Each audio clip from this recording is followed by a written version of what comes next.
A lot of players have done some messed up stuff in the rugby league sphere, but no matter what, a lot of them recover. At worst, they get suspended for 3 weeks and then their career carries on like nothing ever happened. For example, the Todd Carney incident. Although he got vanished to the retirement league, the guy definitely got some good PR afterwards. Same as Mitchell Pearce, as disgusting as it was, the guy still played rugby league afterwards. However, this player did something very unforgivable, and not only was vanished to the retirement league, but was never mentioned in the NRL ever again. Everyone I talk to doesn't seem to remember or know who this guy was. With this video, however, I'll make sure he's not forgotten, and I'll also make sure his story isn't erased. People, hide your kids, hide your wife, hide your dog especially, because today we're talking about Joel Monaghan. 1982, Italy wins the World Cup, Michael Jackson releases Thriller, and in Canberra an absolute tank was born, and his parents named him Jehovah is the Lord, otherwise known as Joel. Growing up, Monaghan killed it on the field. At the age of 18, this man already became an Australian schoolboy representative, and by just 19 years old, this man was already playing professional, making his debut against the Panthers in round 10 of the 2001 season, which they would lose. But that's completely fine because Joel would finally score in round 22 against the Cowboys, and score another one in the game after that. Unfortunately, this wasn't enough because Raiders would miss the finals. 2002 rolled around, and yeah, Joel did okay, he scored 2 more than last season. Raiders came 7th and they faced the Warriors in the quarterfinals, where Joel was fighting an uphill battle against the Warriors. Now this loss was important because our main character was never going to be humiliated like that, ever again. Now, 2003, Joel Monaghan had shaken the rugby league world. I don't know what happened in the off-season, but Joel was hungry. He would score a whopping 21 tries, which included 2 hat-tricks, and finished 4th that year in the NRL's leading try scorers. And the Raiders would go on to finish 4th place, as they registered 16 wins and 8 losses.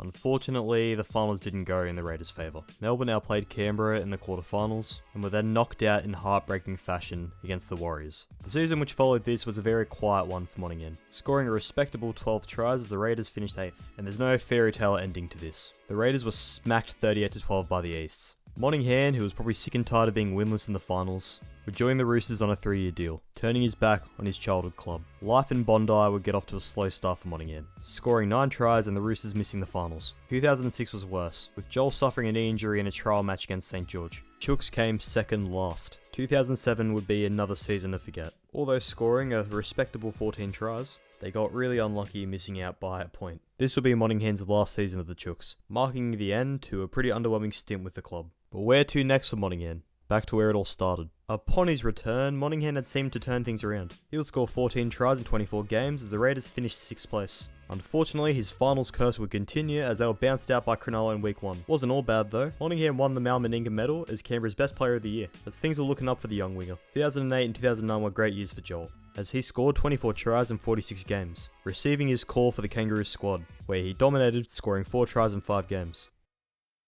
I know what you're thinking right now. Damn, Joel Monaghan's so good, I can't believe I haven't heard of this guy before. I bet in 2010 he overcame and won his first finals game. Right? Well, all I will say is 2010 was a really memorable year for Monaghan. Unfortunately, it was for all the wrong reasons. Monaghan had an average year, scoring 6 tries from his 17 performances. The Raiders would finish 7th with 13 wins. And guys, it happened. Joel got his first finals win! Before going on to the semis, getting thumped by the Tigers 26-24. Despite a pretty quiet year on the field, it would be the off-field which would unravel things for Monaghan. Where is this going?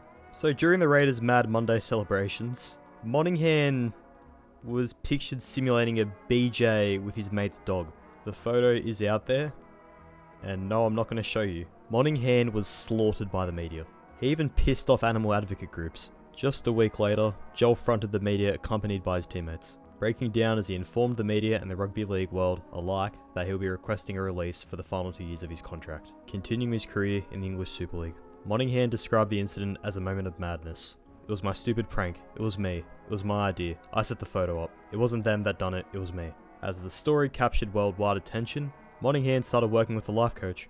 Funny enough, it was the same life coach who helped Cronulla star Todd Carney. It was a terrible situation for all involved, especially the dog. After 10 years of great footy, including 173 appearances, 92 tries, 2 semi-finals, 2 State of Origins and 5 Australia appearances, all went down the drain as Monaghan's time in the NRL was over. Monaghan signed a 1-year deal with the Warrington Wolves, joining his brother Michael Monaghan at the club. He looked to forget about his past in Australia and moved forward to reignite his career.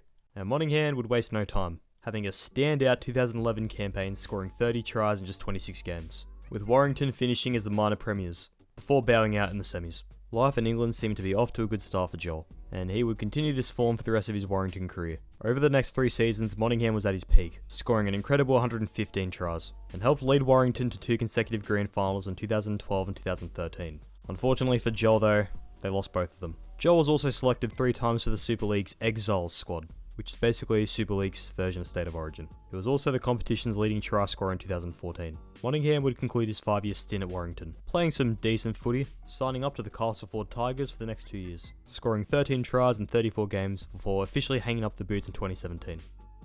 What a career. Monaghan switching to Super League was probably the best decision he could have made at the time. Joel still had 2 years left at Canberra, and it's a mystery how they could have done if Joel was still there. However, we may never know. If you've made it through the whole video, thank you very much. I hope you enjoyed it. If you want more, I suggest you subscribe, and I plan on making more of these Forgotten Goat videos. Next Forgotten Goat, Michael Wayman. My name is the Scarecrow. Busters they approach, they really don't know me too well. I put in the 50-round magazine, watching them spin as I empty the shells. Bodies are smacking the mud, busters are constantly donating blood. I put a side off of my coat, pump it twice and watch it tear up your hood and rub.